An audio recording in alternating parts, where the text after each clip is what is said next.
WSFA 12 News is also following a number of local connections to the Haiti disaster. The Faith Crusade Orphanage, not far from Port-au-Prince, is sponsored by the Montgomery Rescue Mission. And today, after nearly a week of waiting and praying, the mission got at least part of an answer about whether anyone in that orphanage survived.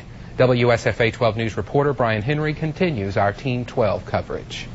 We're thinking about... Last week, Michelle Browder had no idea whether Bishop Andre Lanoid and the 100-plus orphan children in his care survived.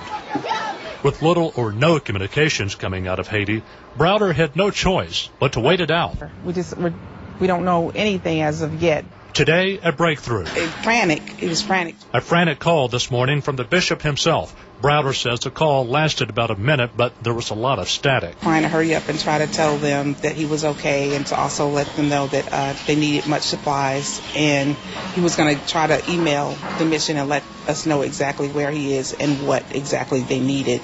He did say that they were okay, but then the phone went dead. Still unclear as whether any of the kids survived. The children were left behind because their parents either died in the civil unrest long before the earthquake or simply unwanted. He was, again, frantic, trying to hurry up with the phone call, and the connection was so bad. In the meantime, Browder and the Montgomery Rescue Mission are making plans to spend some time in Haiti.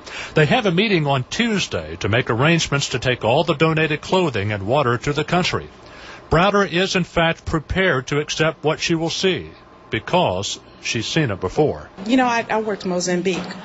So, you know, Istanbul, when they had their earthquake. So I know what it's like. I know what they're pretty much going through. One prayer answered, still waiting on the other one. Browder says when they go down to Haiti, they will also take with them building supplies because the orphanage itself, Mark, was destroyed. Like so many other buildings, Brian, thank you. WSFA 12 News will, of course, keep you updated on this story. And coming up at 6 tonight, a look at how local businesses are doing their part to help other victims of the Haitian quake.